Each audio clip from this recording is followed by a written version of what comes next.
எல்லாருக்கும் வணக்கம். 12th standard 10th standard results எல்லாம் வந்தாச்சு.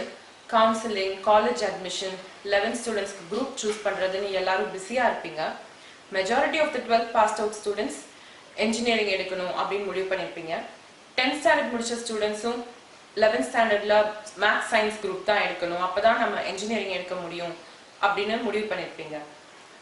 இந்த நேரத்தில் நான் வந்து parents as well as students கிட்ட சில விஷயங்களை ஷேர் பண்ணிக்க விரும்புகிறேன். எந்த ஒரு கோர்ஸ் எடுத்து படித்தாலும் நம்ம எதுக்காக அதை படிக்கிறோம்?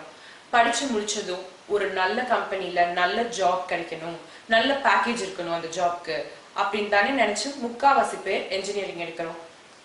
உண்மையிலேயே என்ஜினியரிங் மட்டும்தான் ஹைலி பெய்ட் செக்டரா? இதை பற்றி மக்கள் என்ன நினைக்கிறாங்கன்னு தெரிஞ்சுக்கிறதுக்காக நாங்கள் ஒரு சர்வே எடுத்தோம். அந்த சர்வேல எந்த ஜாப்ல நீங்க அதிகமா சம்பாதிக்கலாம்னு நினைக்கிறீங்க அப்படிங்கிற கொஸ்டினை கேட்டிருந்தோம்.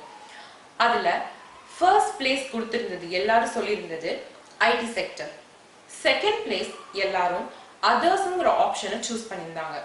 அதுல என்னென்ன சொல்லியிருந்தாங்கன்னு பார்த்தா மீடியா, பைலட், ஓன் பிஸ்னஸ் போன்ற நிறைய ஆப்ஷன்ஸ் சொல்லியிருந்தாங்க. தேர்ட் பிளேஸ் அவங்க வந்து ஃபினான்ஸ் செக்டருக்கு கொடுத்திருந்தாங்க. அதுல பேங்கிங், ஸ்டாக் மார்க்கெட் போன்றவையை இன்க்ளூட் பண்ணியிருந்தாங்க. சரி, இப்போ மக்கள் சொன்ன ஸ்டாட்டிஸ்டிக்ஸ் எந்த அளவு ஒரிஜினல் ஸ்டாட்டிஸ்டிக்ஸ்ல இருந்து டீவியேட் ஆகுதுன்னு பார்க்கலாம். இந்தியா டுடே மேகசினோட ஆர்டிக்கல் பேஸ் பண்ணி பார்த்தா ஃபர்ஸ்ட் ஹைலி பெய்ட் ஜாப்ஸ் வந்து ப்ரொஃபஷனல் மேனேஜ்மெண்ட் ஜாப்ஸ் தான். செகண்ட் ஹைலி பெய்ட் ஜாப்ஸ் தான் ஐடி ஜாப்ஸ். சரி, மற்ற நாடுகள்ல யூஎஸ்ல பார்த்தா யூஎஸ் நியூஸ் அண்ட் வேர்ல்ட் ரிப்போர்ட்டோட ஸ்டாட்டிஸ்டிக்ஸ் படி ஃபர்ஸ்ட் ஹைலி பெய்ட் செக்டர் இந்த யூஎஸ்ஏ வந்து மெடிசன் தான். அதே மாதிரி மிடில் ஈஸ்ட் கண்ட்ரீஸ்ல ஆயில் அண்ட் கேஸ் இண்டஸ்ட்ரிக்கு தான் ஃபர்ஸ்ட் பிளேஸ் கிடைக்குது. ஸோ இதுல இருந்து நாங்க ரெண்டு விஷயத்த கன்க்ளூட் பண்ண முடிஞ்சது. ஒன்னு, என்ஜினியரிங் அதுலயும் ஐடி செக்டர் மட்டும்தான் ஹைலி பெய்ட் செக்டர்னு கிடையாது, அது தவிரவும் இன்னும் நிறைய செக்டர்ஸ் இருக்கு. இன்னொரு விஷயம் என்னன்னா, ஒவ்வொரு பிளேஸ்க்கும் கண்ட்ரிக்கும் தகுந்த மாதிரி ஹைலி பெய்ட் செக்டருங்கிறது மாறிக்கிட்டே இருக்கு. அதனால நீங்க ஒரு கோர்ஸையோ இல்ல ஒரு கரியரையோ சூஸ் பண்ணும்போது இந்த ஜஸ்ட் ஒரு 4 to 6 இயர்ஸை மட்டும் மனசுல வச்சு சூஸ் பண்ணாம ஒரு லாங் டேர்ம் கோல் செட் பண்ணிட்டு அதுக்கு தகுந்த மாதிரி நீங்க உங்க கோர்ஸையோ கரியரையோ சூஸ் பண்ணணும். இன்னொரு முக்கியமான விஷயம், தமிழ்நாட்டுல 500க்கும் மேற்பட்ட இன்ஜினியரிங் காலேஜஸ் இருக்கு.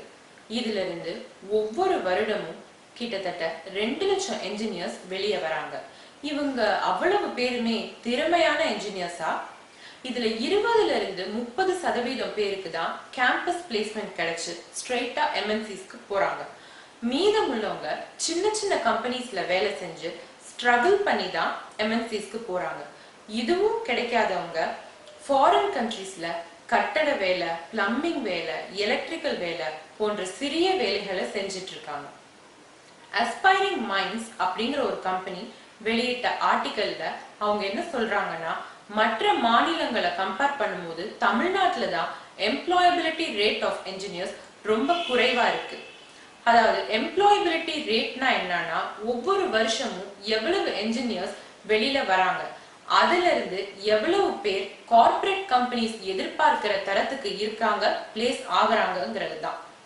இதெல்லாம் நான் உங்களுக்கு எதுக்கு சொல்றேன்னா, நீங்க என்ஜினியரிங்கே எடுக்க கூடாதுங்கிறதுக்காக நான் சொல்லல. உங்களுக்கு இன்ட்ரெஸ்ட் இருந்துச்சுன்னா ஒரு நல்ல என்ஜினியரிங் காலேஜ்ல என்ஜினியரிங் சூஸ் பண்ணுங்க. இப்போ கம்ப்யூட்டர் சயின்ஸ்ல எனக்கு இன்ட்ரெஸ்ட் இருக்கு, ஆனா எனக்கு வந்து ஒரு நல்ல என்ஜினியரிங் காலேஜ்ல சீட் கிடைக்கல அப்படிங்கிறவங்க தாராளமா பிஎஸ்சி கம்ப்யூட்டர் சயின்ஸோ பிஎஸ்சி ஐடியோ எடுத்து படிக்கலாம். இதுக்கும் ஸ்கோப் நல்லா இருக்கு. எனக்கு மெடிசன்ல இன்ட்ரெஸ்ட் இருக்கு, ஆனா எனக்கு மெடிசன் சீட் கிடைக்கல, ஸோ ஒரு ப்ரொஃபஷனல் கோர்ஸான என்ஜினியரிங்கை நான் சூஸ் பண்றேன் அப்படின்னு என்ஜினியரிங் போறவங்க நர்சிங், பிசியோதெரப்பி, அப்புறம் நியூட்ரிஷன் இந்த மாதிரி கோர்சஸை கன்சிடர் பண்ணலாம். அதுவும் நர்சிங் பாத்தீங்கன்னா நீங்க ஒரு பேசிக் டிகிரி முடிச்சுட்டு ஸ்பெஷலைசேஷன் பண்ணீங்கன்னா ஃபாரின் கண்ட்ரீஸ்ல உங்களுக்கு நல்ல பே கிடைக்கும். இந்தியால டாக்டர்ஸ் வாங்குற பேயை விட ஸ்பெஷலைஸ்ட் நர்சஸ்க்கு ஃபாரின் கண்ட்ரீஸ்ல கிடைக்கிற பே வந்து ரொம்ப அதிகம். அப்புறம் 10th ஸ்டாண்டர்ட் முடிச்ச ஸ்டூடெண்ட்ஸ் சயின்ஸ் குரூப் மட்டும் எடுக்காம உங்களுக்கு இன்ட்ரெஸ்ட் இருந்துச்சுன்னா காமர்ஸ் குரூப் எடுக்கலாம். எடுத்துட்டு நீங்க பிகாம் இல்லனா பிபிஏ போன்ற கோர்சஸை வந்து படிக்கலாம். அப்படியே சைட் பை சைட் நீங்க வந்து ஆப்டிடியூட்க்கு ப்ரிப்பேர் பண்ணி ஜிமேட், கேட், ஜாட் இந்த மாதிரி காம்படிட்டிவ் எக்ஸாம்ஸ் அட்டெண்ட் பண்ணி நீங்க வந்து நல்ல பிசினஸ் ஸ்கூல்ஸ்ல MBA சூஸ் பண்ணலாம். அப்படி நீங்க நல்ல பிசினஸ் ஸ்கூல்ஸ் சூஸ் பண்ணீங்கன்னா உங்களோட கெரியர் growth வந்து என்ட்ரில இருந்து கடைசி வரைக்கும் ரொம்பவே அதிகமா இருக்கும் மேனேஜ்மெண்ட் சைட்ல. இப்போ இதெல்லாம் மட்டும்தான் கோர்சஸ்னு இல்ல, இதையும் தவிர எவ்வளவோ கோர்சஸ் இருக்கு. அதை வந்து நீங்க எக்ஸ்ப்ளோர் பண்ணி உங்களுக்கு எதுல இன்ட்ரெஸ்ட் அதிகமோ அதை நீங்க சூஸ் பண்ணி படிக்கலாம். இப்போ இதை பார்த்து பேரண்ட்ஸ் as well as ஸ்டூடெண்ட்ஸ்க்கு ஒரு சின்ன ஐடியா கிடைச்சிருக்கும்னு நான் நம்புறேன். இந்த மாதிரி ஒவ்வொரு கெரியர்லயும் டீட்டெயிலா என்னென்ன ஆப்ஷன்ஸ் இருக்கு, அப்படி இல்லைன்னா இப்போ நான் வந்து என்ஜினியரிங் படிச்சுட்டு இருக்கேன், இல்லை நான் என்ஜினியரிங் முடிச்சுட்டேன், அடுத்து நான் என்ன பண்ணலாம், இந்த மாதிரி டாபிக்ஸ்லாம் எங்க அடுத்தடுத்த வீடியோஸ்ல நான் டிஸ்கஸ் பண்ணலான்னு இருக்கேன். என் பேர் மித்திலா. என்னோட இந்த வீடியோ உங்களுக்கு பிடிச்சிருந்துச்சுன்னா யூடியூப்ல எங்க சேனலை சப்ஸ்கிரைப் பண்ணுங்க, ஃபேஸ்புக்ல எங்க பேஜை லைக் பண்ணுங்க.